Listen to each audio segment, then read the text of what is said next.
Tahu cerita dunia? Jom. Kau perasan tak? AI sekarang ni dah makin seram Kalau dulu kita syok lah buat gambar kartun ke, tukar suara jadi penyanyi ke. Tapi sekarang, benda ni dah jadi alat nak menyakau Paling kesian, target diorang bukan kita. Tapi, atuk dengan nenek kita kat kampung tu. Yelah, golongan veteran ni kan baru je nak jinak-jinak dengan smartphone.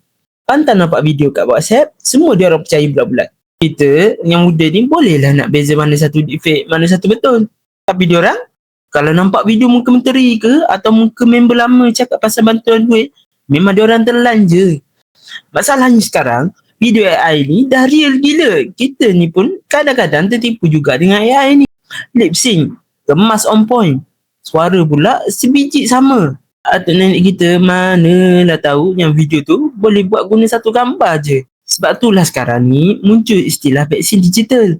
Kita kena bagi dia orang imuniti supaya tak mudah kena manipulasi. So, apa solution dia? Senang je. Kita lah kena jadi filter untuk dia orang. Cuba luangkan masa kejap. Tunjuk kat dia orang macam mana rupa video AI yang belik-belik ni. Pesan kat dia orang juga, kalau nampak video minta duit ke, minta info bank ke, jangan terus tekan link.